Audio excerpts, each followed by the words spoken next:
We will be beginning a new sermon series on January 5 called New Song, looking at the song, the worship that God calls us into in light of the incarnation, the birth of Jesus Christ, his life, his death, and his resurrection. And we're going to give hints of that with our text for today, which is in Revelation chapter 5, verses 1 through 10. So let me read this passage for us. Then I saw in the right hand of him who sat on the throne a scroll with writing on both sides and sealed with 7 seals. And I saw a mighty angel proclaiming in a loud voice, "Who is worthy to break the seals and open the scroll?"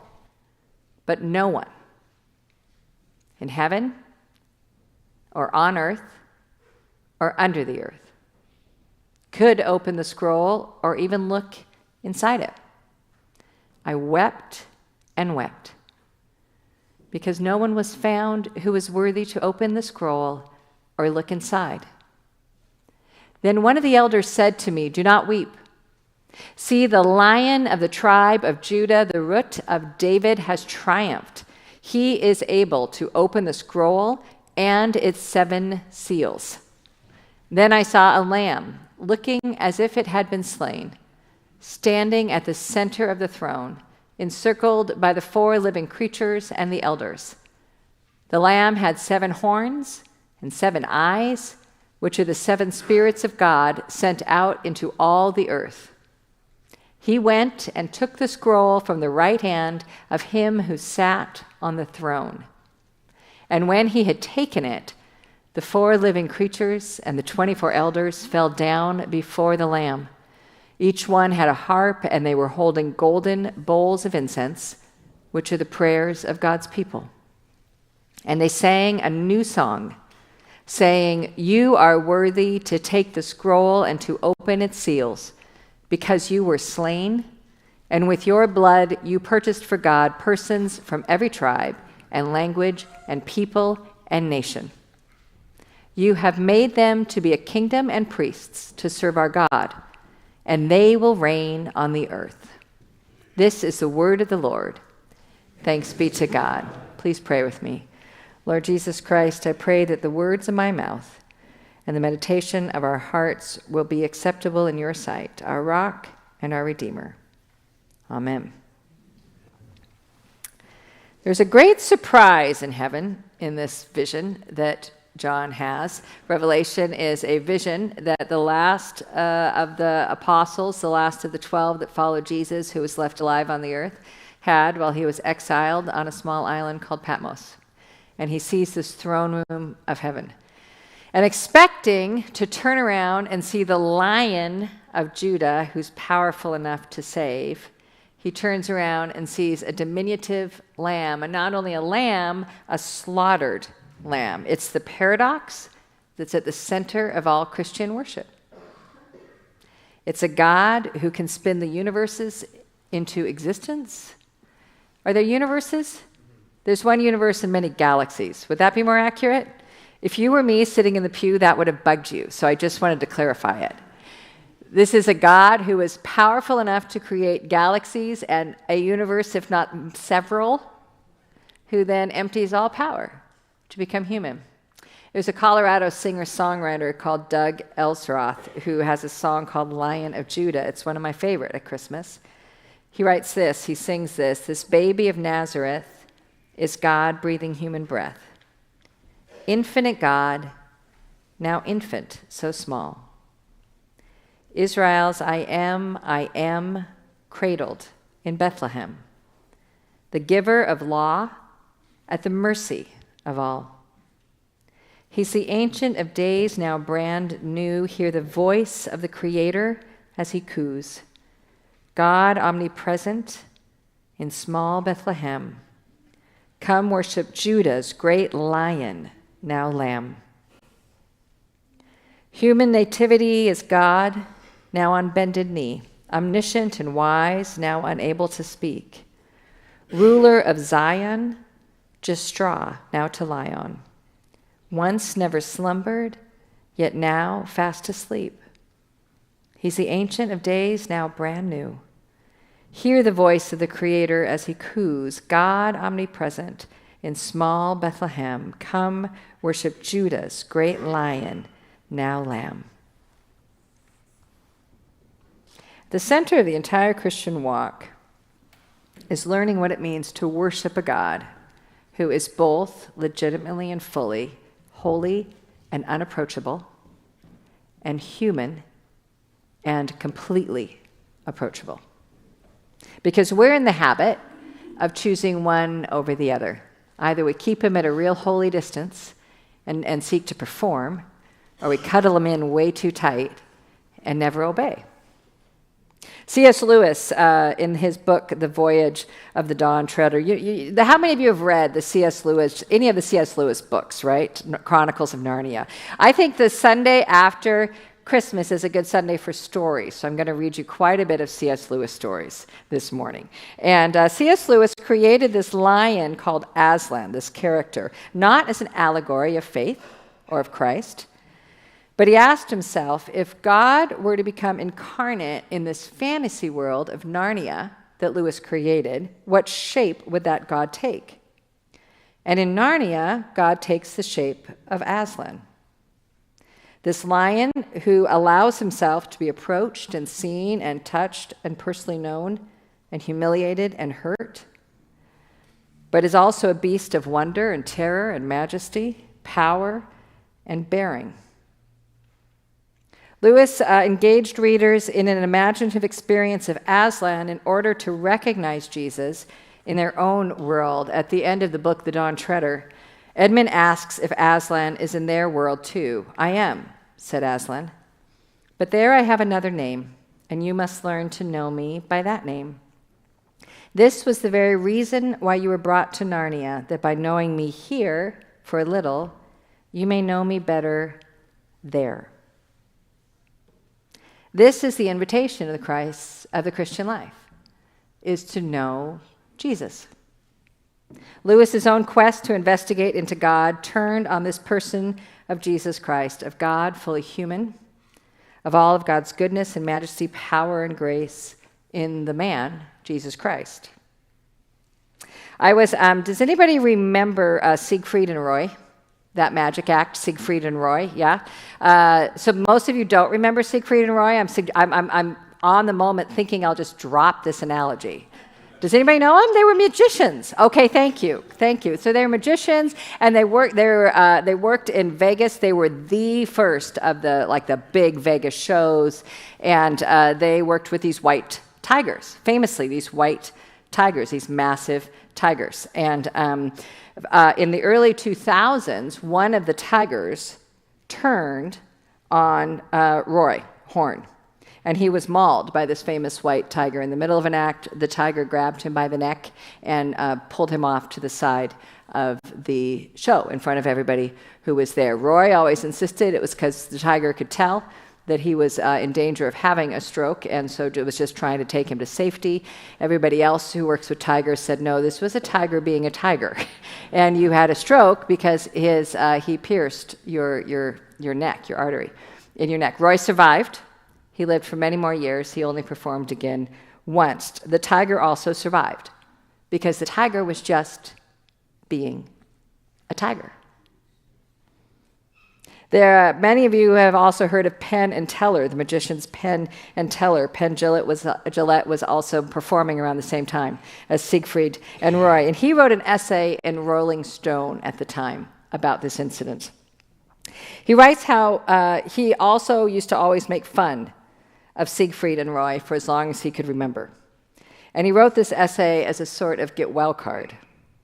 In it, he writes how magicians, by and large, do not do dangerous thing. Their magic is that they take tricks that are not dangerous and make them look like they are. That's why it's a trick, he says. It's a swindle. But Siegfried and Roy's art was to make something truly dangerous seem like a walk in the park with a kitty on a leash. And that, Penn writes, is much scarier. Roy was so good for so long that people forgot it was dangerous. When the dangerous becomes too familiar, when we domesticate what is and can only be wild, there's a danger in that.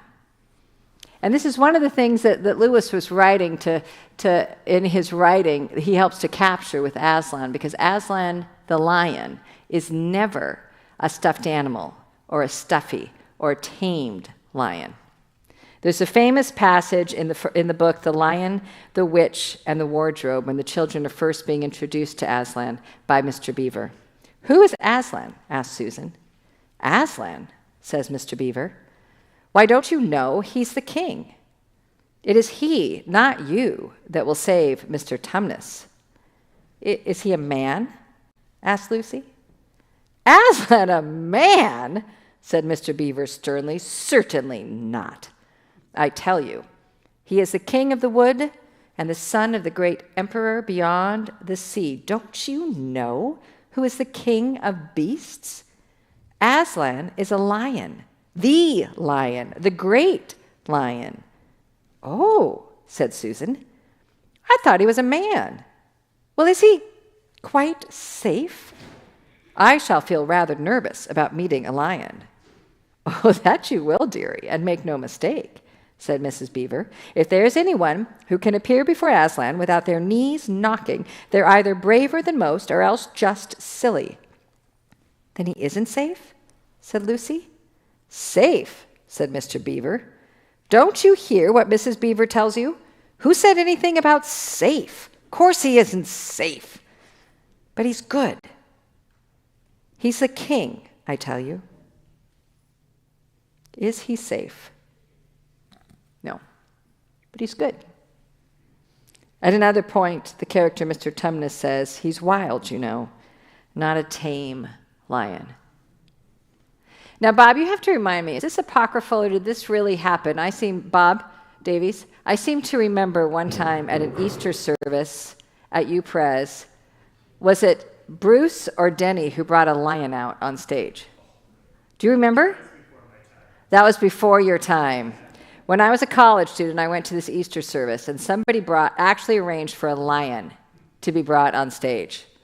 I don't know if I'm making that up, but I don't think I am. I think this actually happened. This was before anybody got mauled.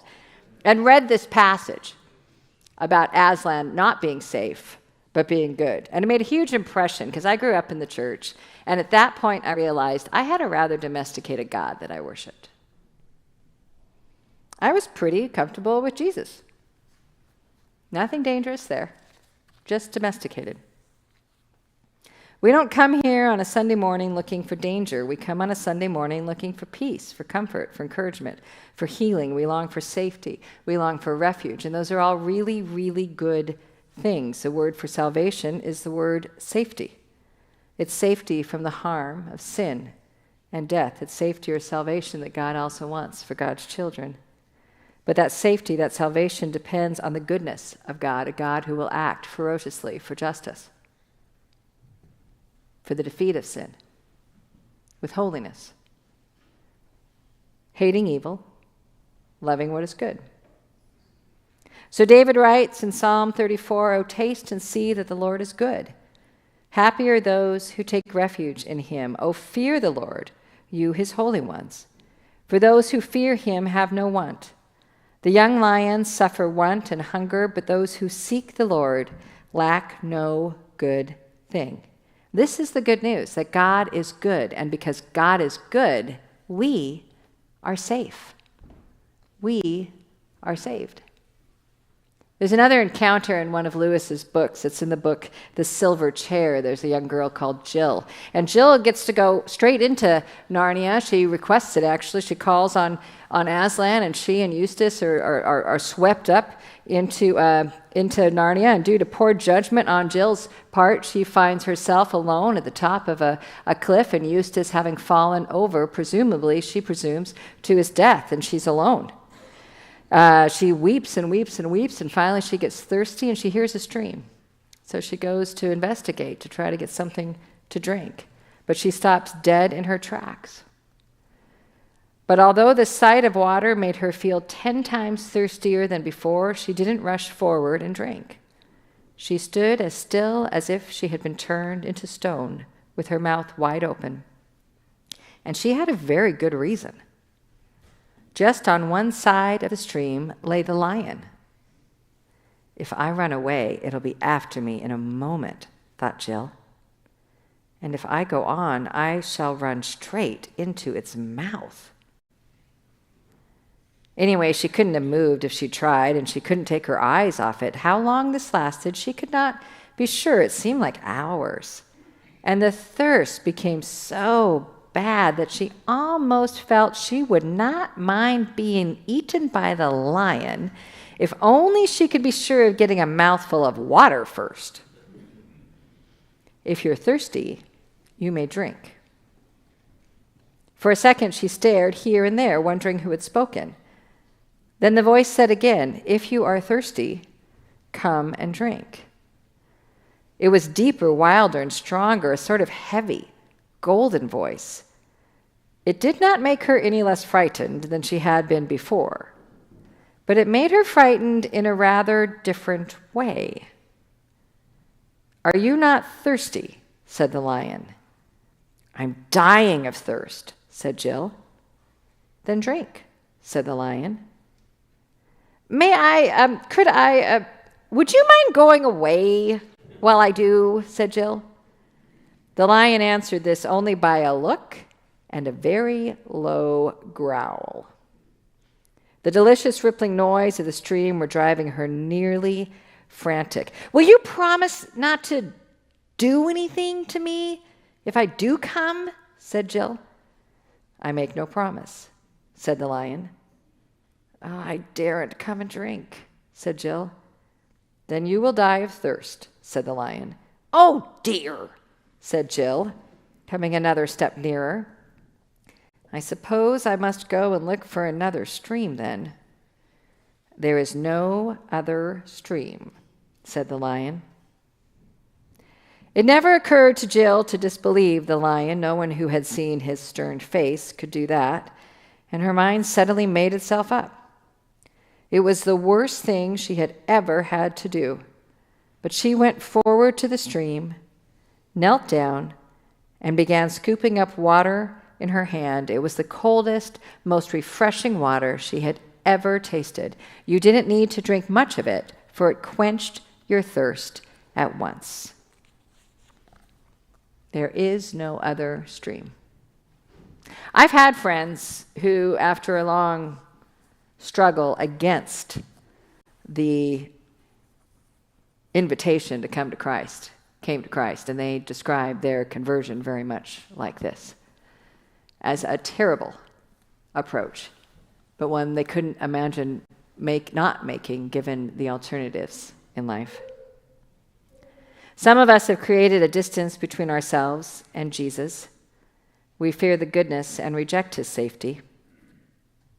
All of Narnia, each of Lewis's story, revolve around both the approachability and the terror of Aslan. It reminds me of when the young man walked up to Jesus in the Gospels with the flattery, "Good teacher," and Jesus calls him on it. There's no good teacher business here. He doesn't dispute the fact that he's a teacher. He disputes the misconception that that's all he is. "Why do you call me good? There's no one good but God alone." Watch the way you throw that word around. We're not taming kittens here. There is only one recipient of the title good, and that is God. And this God is no tame lion, neither is Jesus Christ. One moment he's taking children up on his knees. The next he's taking a whip to the money changers in the temple. One moment he's praising and commissioning St. Peter. The next he's rebuking him as a spokesperson for Satan. One moment he's exhausted and sleeping like a wee boy in the bow of a boat, and the next moment he's rebuking gale-force winds. One moment he's saving the life of a woman nearly stoned to death by a lynch mob, and the next he's sternly and gently telling her to go and clean up her act. One moment he's out hiking with 3 of his best friends, and the next moment he's emanating glory that drops them to their knees in fear and wonder. One moment he's a pathetic Jewish rabbi, mocked and whipped by Roman soldiers without any indication of struggle or self-regard. And the next, he is emerging an earthquake and light from a tomb with such force that Roman soldiers faint for fear. He's just good. Jesus Christ is not capricious. He's simply being God, acting along the core character that makes God good. And God is no tame lion. He is not simply invested in our feeling of safety or comfort. He is committed to our actual comfort and salvation, our actual good, to the very end of the journey. And because of that, he's determined to make himself known with whatever vulnerability and kindness, because this is also the great and awful mystery at the heart of our God, that the heart of the strength, the power, and the majesty of God is the profound vulnerability, willing to be human and murdered on a cross, whatever form it takes to rescue. The last story I want to read you is from the book The Horse and His Boy. It's about this boy named Shasta and when he meets Aslan at the end. And spoiler alert, I'm reading for you from the end of the book, but as we discussed with my family the other day, if it's more than 10 years old, I'm gonna give away the ending. But this scene occurs at the end of A Horse and His Boy. The story has followed this boy Shasta, who has been left behind and travels alone and begins to feel sorry for himself because of all the terrible misfortunes that he has had. And in the midst of his emptiness, Aslan shows up. And being very tired and having nothing inside of him, Shasta felt so sorry for himself that the tears rolled down his cheeks. What put a stop to all of this was a sudden fright. Shasta discovered that someone or somebody was walking beside him. It was pitch dark and he could see nothing, and the thing or person was going so quietly that he could hardly hear any footfalls. What he could hear was breathing. His invisible companion seemed to breathe on a very large scale. And Shasta got the impression that it was a very large creature. And he had come to notice this breathing so gradually that he had really no idea how long it had been there. It was a horrible shock. And it darted into his mind that he had heard long ago that there were giants in these northern countries. He bit his lip in terror. But now that he really had something to cry about, he stopped crying. The thing, unless it was a person, went on beside him so very quietly that Shasta began to hope that he had only imagined it. But just as he was becoming quite sure of it, there suddenly came a deep, rich sigh out of the darkness beside him. Now that couldn't be his imagination. Anyway, he had felt the hot breath of that sigh on his chilly left hand. If the horse had been any good, or if he had known how to get any good out of the horse, he would have risked everything on a breakaway and a wild gallop, but he knew he couldn't make that horse gallop. So he went on at a walking pace, and the unseen companion walked and breathed beside him, and at last he could bear it no longer. "Who are you?" he said, barely above a whisper. "One who has waited long for you to speak," said the thing. Its voice was not loud, but very large and deep. Are you a giant?" asked Shasta. "You might call me a giant," said the large voice, "but I am not like the creatures you call giants." "I can't see you at all," said Shasta, after staring very hard. Then, for an even more terrible idea had come into his head, he said, almost in a scream, You're not something dead, are you? Oh, please do go away. What harm have I ever done to you? Oh, I am the unluckiest person in the whole world." Once more he felt the warm breath of the thing on his hand and face. "There," it said, "that is not the breath of a ghost. Tell me your sorrows." Shasta was a little reassured by the breath. So he told how he'd never known his real father or mother and had been brought up sternly by the fishermen.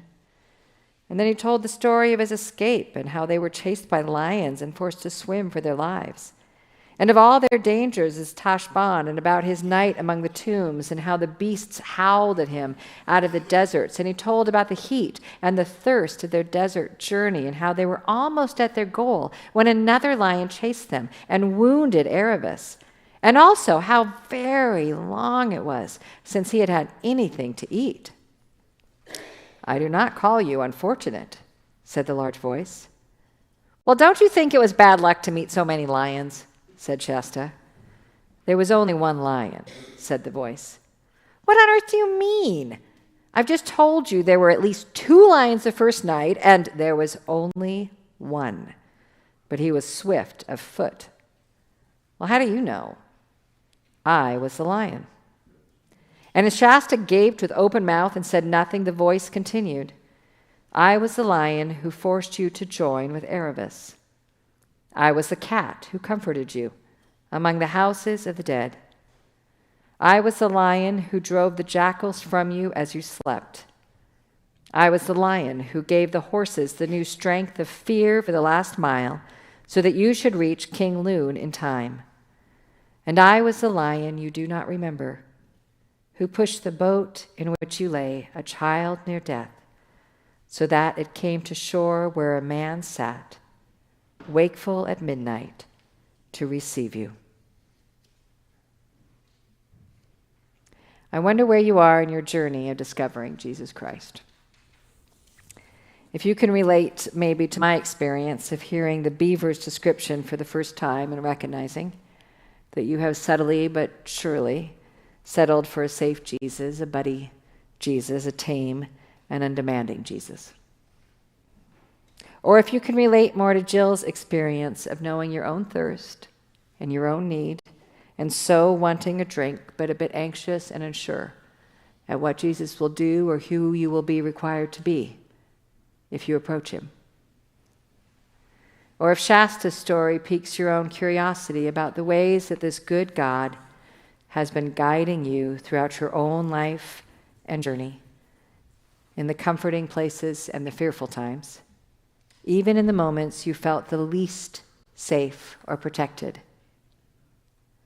Or if you can connect with Lewis's own explorations, asking questions of God, and discovering that all the claims of the Christian faith come down to this single claim, that Jesus Christ, fully approachable human being and completely holy and domesticated God, came for our salvation. My invitation to you this year is to continue to explore and to journey with the hope that you will discover the Lion of Judah walking with you on your journey, to rediscover the Lion of Judah in the sacrificed lamb. Please pray with me.